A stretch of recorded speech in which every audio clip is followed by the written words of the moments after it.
Let's bring you up to speed on the story so far.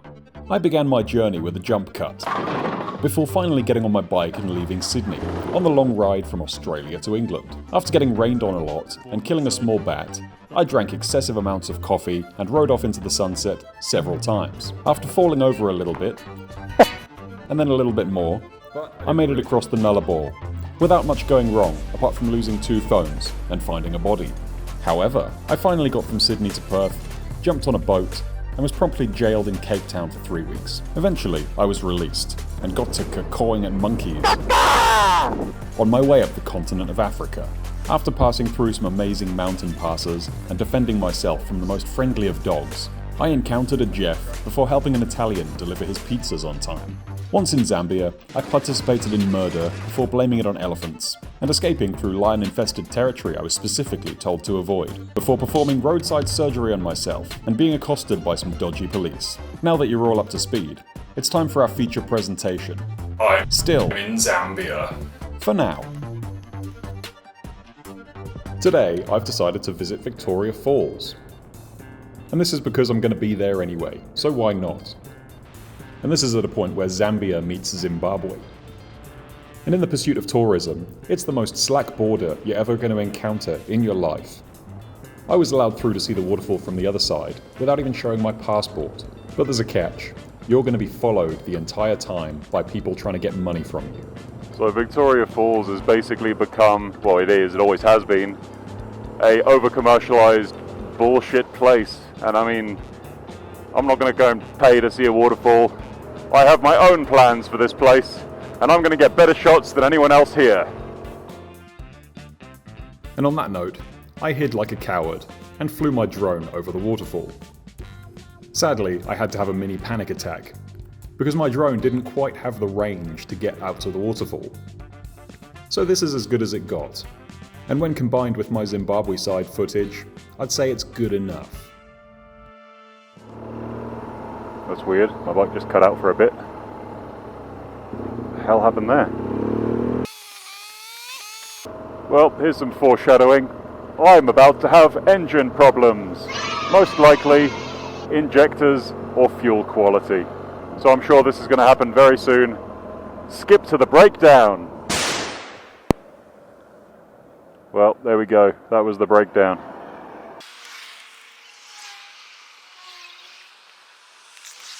I don't think it would be something stupid like a breather issue causing a vacuum in the pump. Possibly, there was a bit of a hiss.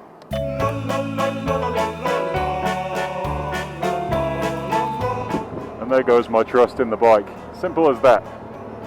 I'm pretty sure it's the fuel tank breather must be blocked or something.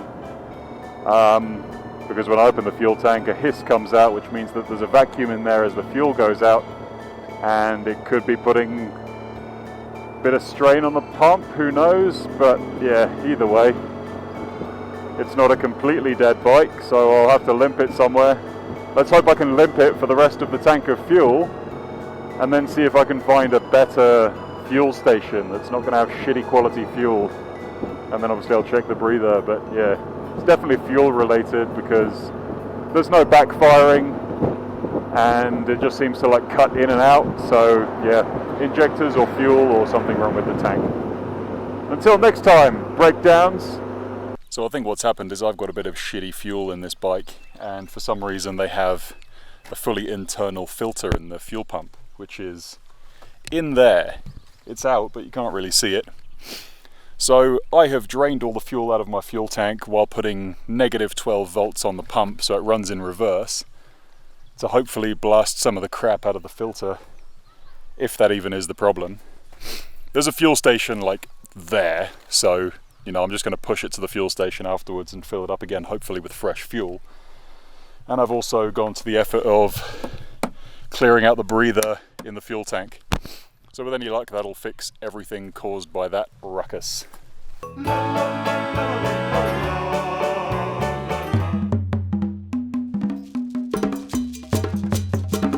Just randomly stopping to buy a SIM card. And I make myself a little Chinese traveller buddy. And he's funny, he's traveling around on a Honda 150 and he's done pretty much the same trip as me, but he's complaining about how he can only do 80 kilometers an hour on the highway. Says it's not fair. And he's got short legs, so he can't ride a BMW. Don't do that. After we parted ways, I continued north to the Tanzania border. And this is described by locals as mostly highways. But these are not highways in the typical sense. The speed limit is 120. So you'll be traveling at 120 kilometers an hour for most of the time. Then all of a sudden, a 30 centimeter deep pothole will randomly appear. This road is literally full of potholes. Some of them I've seen are about a foot deep, and if you hit any of them, it's going to be horrible. I'm sure like any camera things, these all look 2D, but yeah.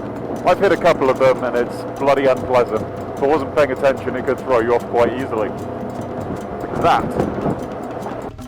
Or the road will suddenly disappear with no warning and become rocky, sandy, muddy rubbish. Or there'll be no road at all. It's entirely a gamble. And it's somewhere around this time you start seeing extremely destroyed trucks at the side of the road. And this is one of the worst ones I saw. I took a look at it and immediately thought no one could have possibly survived this crash. And then as I stopped, two guys came out, one of which was the driver. The driver was completely unharmed. And I don't really see how that's even possible. You can't park there. If any of you Australian truckers thinks you have a hard time, compared to these guys, you're absolute fucking. I can imagine it now, you'd be like, fucking cunt mate, I've been... This is the point where PTSD kicked in from my last border experience at Zambia. And after reading about other people's experiences at this border, I've decided to avoid it and go for a completely out-of-the-way rural border that's hopefully going to be a lot easier. So I'm going to get to here and hope for the best. But it's halfway along this route change, I realise that it's not just trucks that are crashing. Now, being rural roads, there's not that much in the way of fuel stations. And this is the first case of fuel range anxiety that I got on this trip. I know that if I reach 512 kilometers, my bike will stop. And I've already gone this far. And this is how far I have to go before there's a fuel station on the map.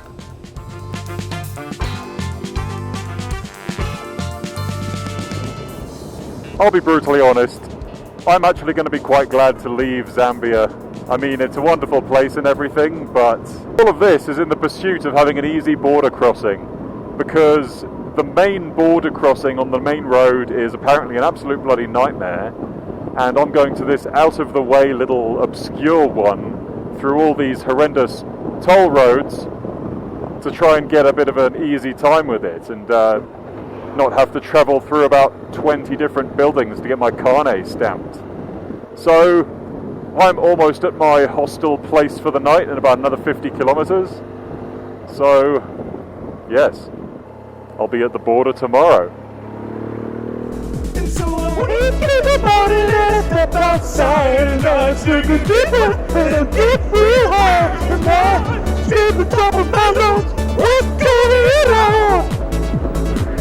And I said, hey, yeah, yeah, yeah, yeah, hey, yeah, yeah. I said, hey, what's going on?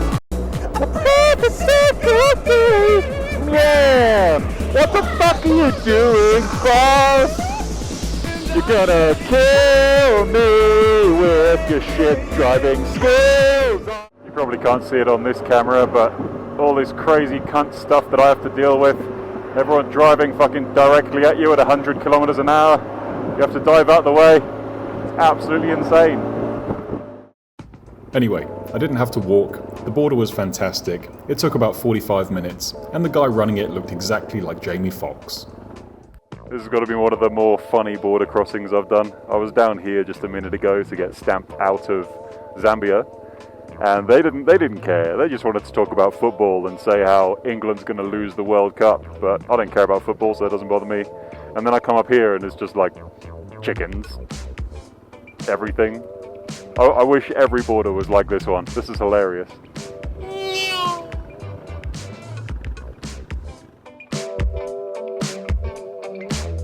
Well, that was one of the much more excellent borders I think I've crossed. It was just like so relaxed, there weren't many people there, everyone there is kind of friendly, talking about their stuff and, you know, sharing their travels, and then you go into the offices, nobody really cares. I'll put a picture up of my e-visa that got me into the country, because the guy said his computer was down, and I said, oh, you know, I don't have it because it's an e-visa. I just wrote down the dates in the back of my notebook. And he was like, oh, that's fine, as long as I got the dates, don't worry. And then they send me into a little corner shop to pay for whatever it is. I think it's road tax or some kind of, you know, backhander, but who knows. And then I come out and there's like children all over my motorbike, like this. Oi mate, come over here, come check this out. What does this say? This guy is a dickhead. And then as soon as I go up, they start calling me something. I assume it means, ha ha, stupid white man. But yeah. And then one of them cried. So it was instant justice. So of all the things you decide to camouflage yourself as, you camouflage yourself as a banana to hide in the road, where you sit there doing your dance. You're about to be killed by a car. Silly boy. In case you hadn't guessed it, from this point on, there are no roads.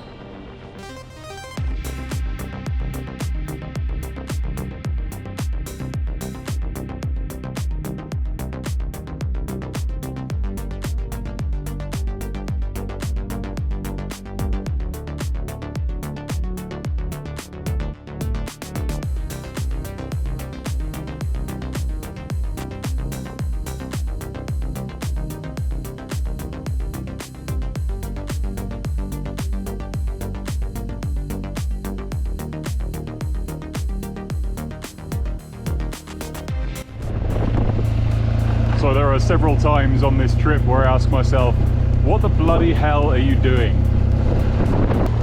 I'm riding with no helmet, because you don't have to in this country. Calm down. What do you think of that, mother? This road is a bit disgraceful. There'll be tarmac for like a kilometre, and then it'll just turn into this stuff. And my bike is like vibrating apart. I've lost one of the bolts on the other side, so my handguard there. It's just flapping up and down. Feels like the whole bike's going to shake itself to pieces. But I just saw some giraffes, so you're going to have an obligatory drone shot. Now, as it turns out, I was riding through a national park, and drone flying is extremely illegal in national parks. So for the purposes of this video, this is an extremely good edited video that was not shot in a national park, however it may seem. Anyway, I'd bothered this creature enough by flying an annoying little buzzy thing around its head, so after this, I left it alone and carried on my merry way. Excuse me, gentlemen. Would you by any chance have a bolt for my handlebars? I guess not. So when I was planning this, I look at the map and I see this gap, and I thought, oh, Google Maps hasn't loaded. But no, it's just no road. The thing I think is the most amazing about all of this is how drastically different everything gets as soon as you cross a border. I mean, I've dealt with the last 3 days of just kind of open ground and monotonous terrain, and then as soon as you cross the border, you're into this with all these mountains and, you know, trees and windy little roads like this, and yeah. It's like entering a different Minecraft biome every time. Oh look, a skinny cow. Eventually the roads started reappearing in bits and pieces, so I was able to do a bit more than like 50 kilometers an hour for a while. This was a good thing. Just thought I'd have a break on the way to Arusha because I haven't eaten for a few days. Because I haven't really liked the look of the food. I mean, you go to all these places that are cooking the stuff and all the meat has flies all over it. And I figured I'd rather not get sick when I'm travelling, because having an exploding arsehole while you're riding a motorbike for a long time is not ideal. So here I am. Got my Pringles. Here's a fun fact. You didn't dream it. Pringles tubes have got smaller. Because this is one of the ones I remember as a kid. Sort yourself out, Pringles. Well, so much for quad lock. I'm sure it's easily repairable and it'll just pop back together, but I mean, still far from ideal considering I paid $300 fucking for the thing.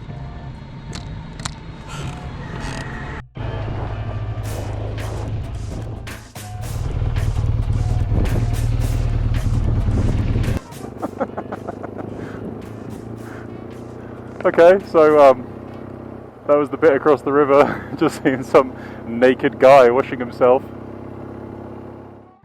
After all that mental trauma, I hit some actual proper roads. And this allowed me to relax a little bit as I headed towards Arusha. So far the route I've taken looks something like this. I entered that weird little border, headed towards strangely named towns, and then cut across here in the general direction of Arusha. But this is where I'm going to leave you today, after I got my first view of Mount Kilimanjaro. I think I should go up there. Maybe it'll happen in the next episode. Who knows? I know, I did.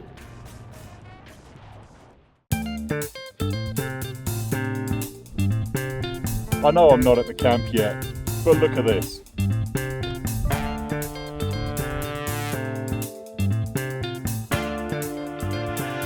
Well, it is official. I am now an international smuggler.